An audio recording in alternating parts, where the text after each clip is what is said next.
Hey folks, and Jamie, I hope this can be something that can help you out.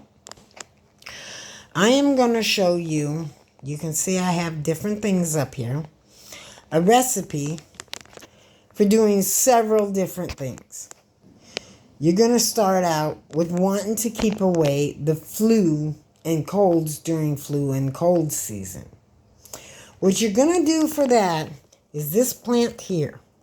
Now I'm going to cover the camera for a second because my front porch looks trashy.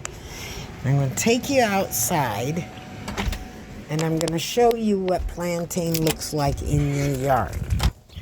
Okay, come outside and you see that plant right there? You see these little things here? They call it snakeweed because when these get dark they look like snake skin.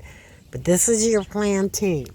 It'll have these little spindles growing out of them. You want to pick this stuff during the summer and then dry it out for the rest of the season so that you have it on hand all year long. It's also good fresh, and I'll tell you what for. Now let me go ahead, cover you up again, and we're going to go back into the house and we're going to talk about the rest of it. Now, on the rest of it, I used to have extremely cracked toenails. I would always get really bad calluses here, and because this toe rolls under when I walk, I'd get a really bad callus right here. My heels would crack like mad. Hey, Buckees. Hey, Voodoo. Yeah, hearing me, my heels would crack really bad. My legs, you can see the scars. Since I was 25, I'd have problems with my skin on my legs, and I would scratch myself raw in my sleep. And since I was 25 until about probably the last couple of months, I was dealing with this. I have paid money after money for product after product that did not work. So now I'm going to show you a couple of remedies for a couple different things. One, keeping flu away. That's this. Once drink in the morning, once drink at night, and if possible, an afternoon tea of it. You can add normal tea with it so that it tastes, when you make it and you add sugar or honey to it, honey will help the sore throat. You add sugar or honey to it, it tastes probably kind of bitter like green tea. So it's not bad, but if you add regular tea to it, it doesn't affect you. You can't even tell this stuff is in it. Another remedy is with a cup, 2 sticks of cinnamon, a tablespoon of rosemary, and about 1/4 to 1/2 or 1/8 of a tablespoon of sage. You put it in the cup and you make a tea. You let it steep for about 15 minutes. That's after you get the flu and you've got the upset stomach and you're vomiting and you just feel miserable. This here tea that I'm telling you about will help settle that upset stomach. Some of the most important tools you'll need with this is a mortar and pestle. Now, never, ever, ever wash these with soap. The way you clean these is you take and put some rice in here. You grind it a little bit so that it's not too hard to grind after. You add a little water and you keep on grinding it, and you bring it up on the side and you grind it and you grind it until you get a paste. Now, if that paste is gray or got black specks in it, that means your mortar is dirty. So you rinse it out and you redo it again the same way until you get a white paste that comes out of it. Once you're done with that, with the stone one, you're done. You don't have to worry about it. With this wooden one, to keep the wood from drying out and cracking, you want mineral oil, not olive oil, not vegetable oil, mineral oil. And you want to wipe this down with mineral oil so it doesn't dry or crack. Never, ever, ever use soap on these, because these things will soak in that soap and all your food will have a slight hint of soap.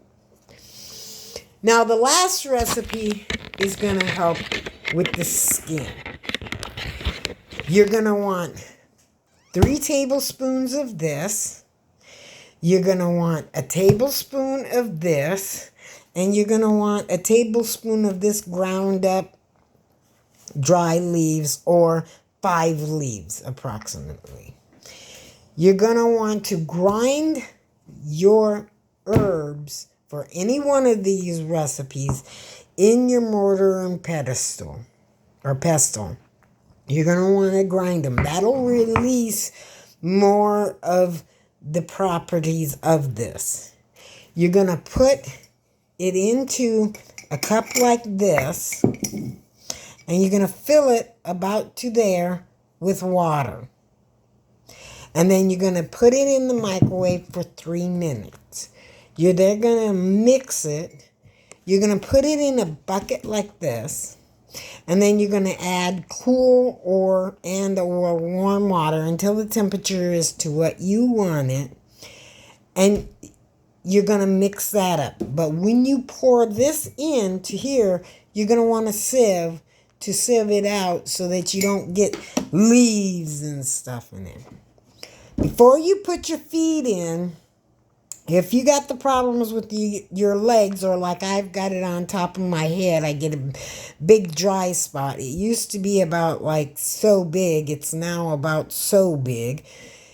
You're going to want to dab some on any spot that is like a psoriasis or an eczema. And you're going to want to dab this on or wipe your skin down with it really good. Then you're going to want to put your feet inside of here. And you're going to want to soak them for 15 to 30 minutes at a time. I do this every morning. I soak my feet for 15 to 30 minutes at a time every single morning. And my feet, the first day, the big cracks were still there. The smaller cracks had softened. My calluses had softened. And my toenails started looking a little bit better. By the 3rd day, you couldn't hardly see any of the cracks on my toenail. My calluses on my toes and the sides were gone. And the cracks on my heel were gone. When you dry your feet off after using this, make sure you dry real good between the toes and on the heel. Now you're going to say, why is it these things work like that? Why does it do that? Because if you don't know what's going on with your feet, you don't know if you need an antifungal, an anti-inflammatory, whatever. This here has antifungal properties. And it will make it so that if your problem is with a fungus, it will kill the fungus. It also boosts immune systems. This here has an anti-inflammatory property. So if part of your problem is from inflamed, your foot's inflamed and whatnot, this will help take care of that. This here is an antibiotic, antibacterial property. I have an allergy to the triple aniline. And one day, if you take a look at my thumb right here, I stabbed a pair of scissors in right there. And that scissors, you can see the scar when I go like that. You see that little white divot right there? That's where I stabbed it in. And lordy, did it hurt. That thing went into my skin between my fingernails, you can see. It went in about that far. That's a pretty good sum that it went in. And I couldn't use antibacterial stuff. So what I did was I took one of the fresh leaves and I scored it or squished it a little bit with the mortar. And then I taped it on here. And the next day I took it off.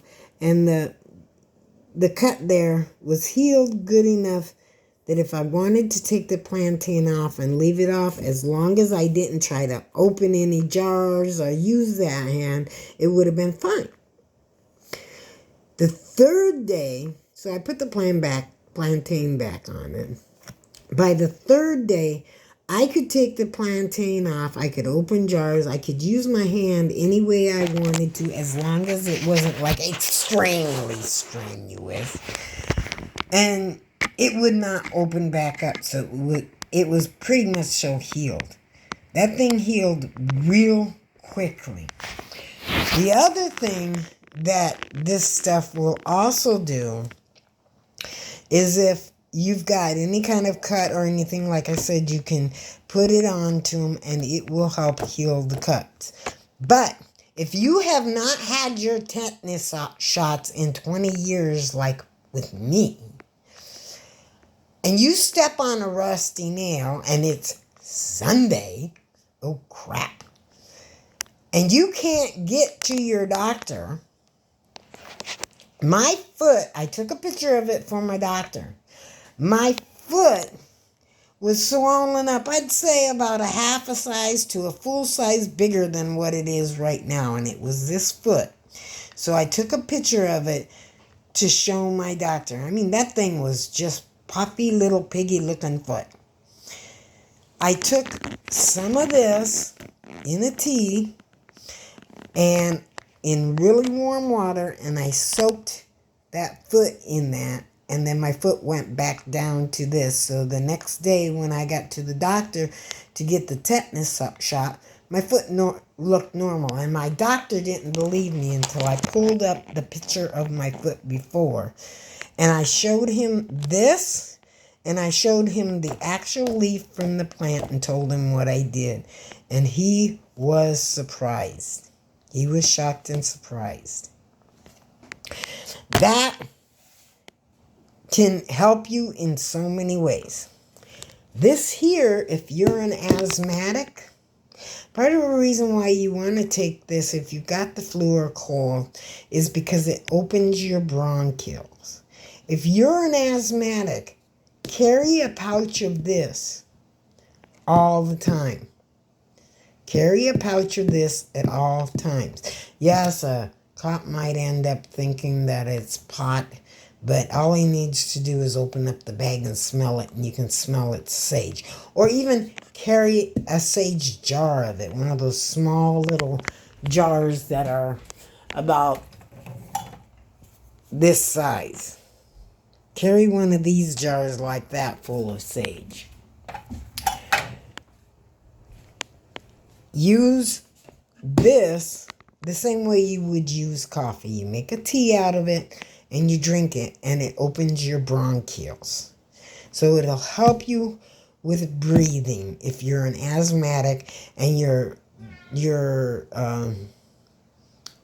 inhaler has run out and you're having an attack. This will help you, and it won't have the adverse effects of what coffee with caffeine will have on you.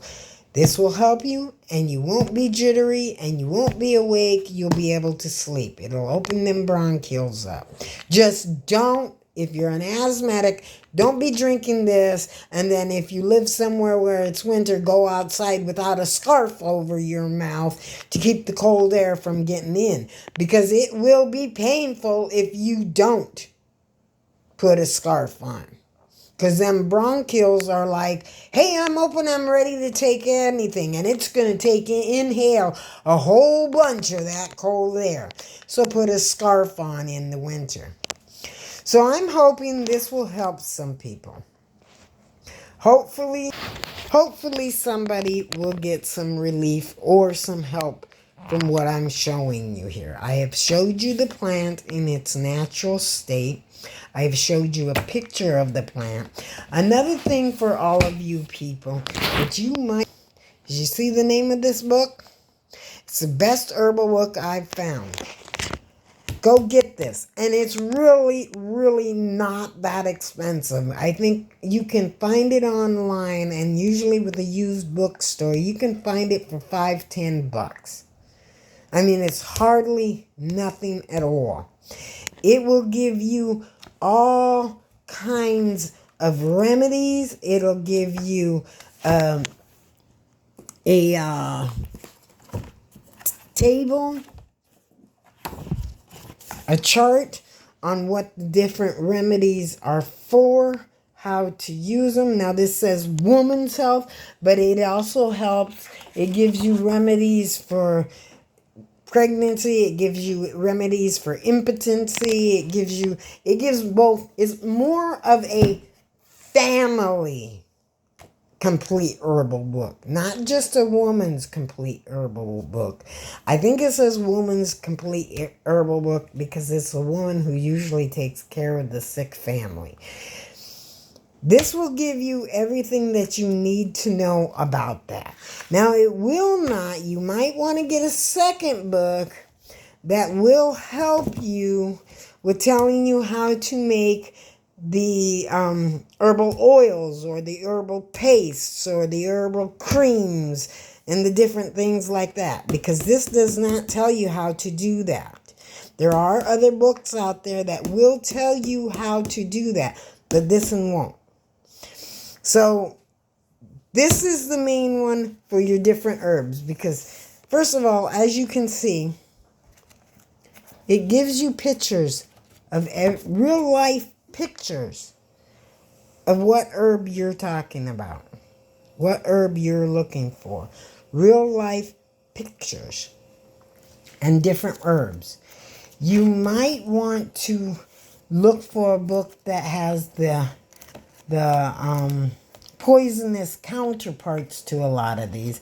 But I've found using this book here with how clear they show the pictures of what the plant is,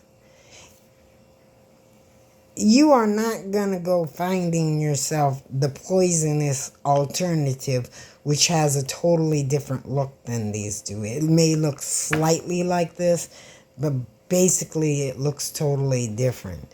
So you'd be able to find whatever it is you need from these pictures. As you can see, it gives you the picture of everything. St. John's wort. You can see that it gives you a total picture. You can count the leaves on it. You can see exactly what the flowers look like. Everything. Oh, that one wasn't St. Yeah, that's St. John's wort. Here's one that drew the picture, but it does an excellent job of it and shows you exactly what it is. And then over here, it'll give you the description of what it is, what it's called. It'll give you the key uses. It will give you what all it does for you and what it is. It'll give you the whole list of everything you need for it. And as I said, you go back here on this chart that I showed you, and it'll show you what different herbs you need for different things. You can mix and match and make combinations with them like I did when I found the remedy for an upset stomach. I used this. I used cinnamon, and I used sage because that's what I had on hand. And I used it myself when I had the flu and it settled my stomach. I gave it to a friend who had cancer. She used it and she was able to eat Taco Bell for the first time since she had started chemotherapy. So it helps. And I will not tell you any remedy that does not work. Because if it doesn't work, or I don't know if it works, I'm not going to tell you about it because I'm not going to be the one that's going to harm you. If I'm going to harm anybody, it will be me first. So with Jami, you, my dear, can take those shoes they use for the horses, fill that up with this liquid, and put your horse's feet into the shoes, because I'm sure you cannot get them to soak their feet for 15 to 30 minutes with those things on. But you can fill the shoe with it, put the shoe onto the horse, and then this will be inside of there, and that will be soaking their feet as they're walking, softening the cracked heels. It will be softening and healing the toenails. It will help to heal any cuts they have.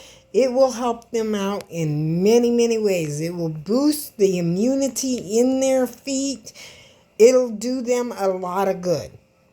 And if you need it for flu season, it'll help you and do you a lot of good. So let's hope this helps some people. And let's hope you get a little bit out of my information that I give you and that I've learned. So thank you for listening, and we will talk some other time. Bye.